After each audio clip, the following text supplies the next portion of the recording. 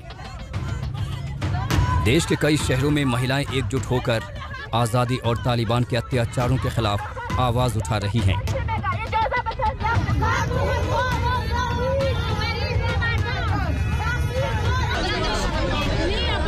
तालिबानियों की सबसे बड़ी बौखलाहट खुद के खिलाफ हो रहे विरोध प्रदर्शनों को लेकर है। इन प्रदर्शनों में महिलाओं की बढ़ चढ़कर भागीदारी से तालिबान डरा हुआ है। यही वजह है कि अब तालिबान कह रहा है कि ये महिलाएं सभी अफगान महिलाओं की नुमाइंदगी नहीं करती। इसके साथ वो पूरा गुस्सा विरोध की इन आवाज़ों को दुनिया तक पहुंचाने वाले पत्रकारों पर उतार रहा है।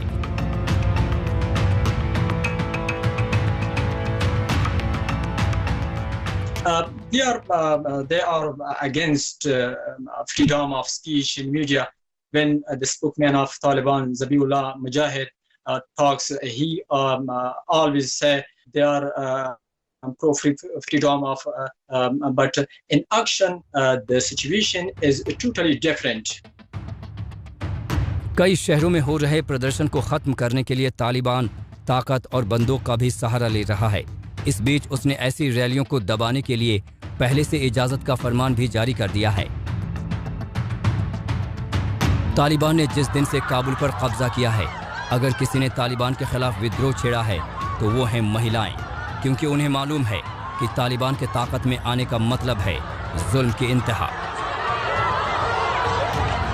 अफगानिस्तान में तालिबानी निज़ाम ने लोगों के दिल में डर, दहशत और खौफ बढ़ा दिया है। यूनिवर्सिटी में पढ़ने वाली छात्राएं भी तालिबानी पाबंदियों को लेकर डरी हुई हैं, क्योंकि तालिबान के आदेश के मुताबिक यूनिवर्सिटी में भी लड़के लड़कियों की पढ़ाई पर्देदारी में ही होगी।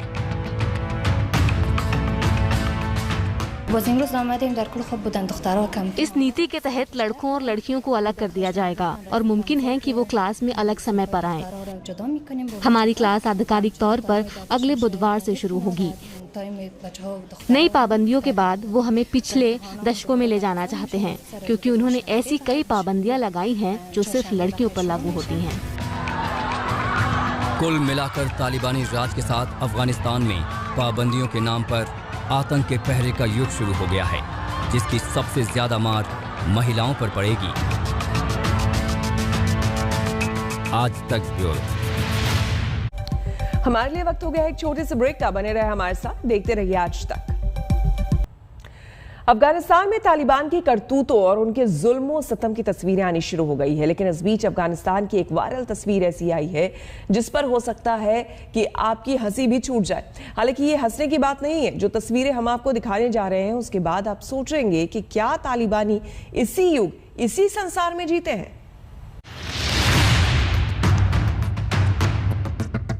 तालिबानियों की मौजा ही मौजा है। सोशल मीडिया पर वायरल हो रही इन तस्वीरों को देखिए। बताया जा रहा है कि ये तालिबान के लड़ाके हैं जो विमान के पंख पर रस्सी का झूला लटकाए हुए हैं। मानो अमेरिकी विमान का पंख ना हुआ, कोई लटकी हुई पेड़ की डाल हो गई।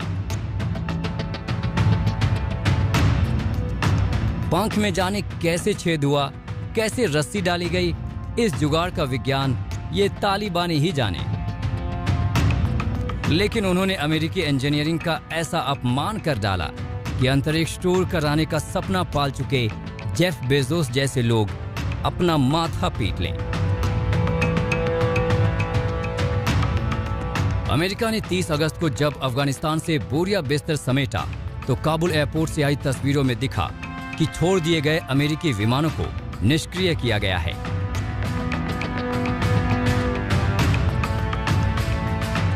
काबुल के डे साहब इलाके में भी उजाड़ दिए गए CIA के सबसे बड़े सेंटर ईगल से आई तस्वीरों में तहस नहस हुए अमेरिकी मिलिट्री उपकरण, हथियार और निष्क्रिय विमानों की बड़ी खेप दिख रही है।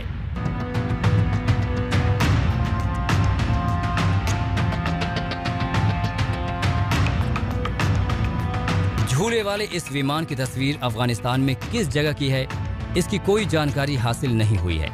लेकिन ये तो साफ है कि तालिबानियों का हाल ऐसा है जैसे बंदर के हाथ में उस्तरा आ गया हो।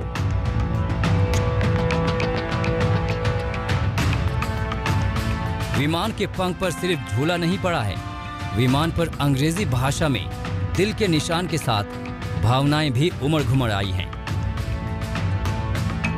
तालिबान के अफगानिस्तान टेक ओवर के 3 हफ्ते से ज्यादा हो गए और अब वहां तालिबान की आतंकी सरकार का चेहरा साफ हो गया है। इन 3 हफ्तों से तालिबानी खूब उछल कूद मचा रहे हैं। अफगानिस्तान पर तालिबान के कब्जे के फौरन बाद आई तस्वीरों में भी बच्चों के झूले पर मौज करते और टॉय व्हीकल पर जॉय राइड करते तालिबानी लड़ाकों की तस्वीरें आई थीं। तालिबान लड़ाकों के इस चरित्र का निष्कर्ष तो यही निकाला जा सकता है कि ये तालिबानी मानो अचानक किसी नए प्लैनेट पर पहुंच गए हैं। 20 वर्षों में आधुनिक हो रहे अफगानिस्तान के साजो सामान जैसे मध्ययुगीन सोच वाले इन लोगों के लिए दिल बहलाने का कोई खिलौना हो। आज तक ब्यूरो। हमारे लिए वक्त हो गया एक छोटे से ब्रेक का। बने रहे हमारे साथ, देखते रहिए आज तक।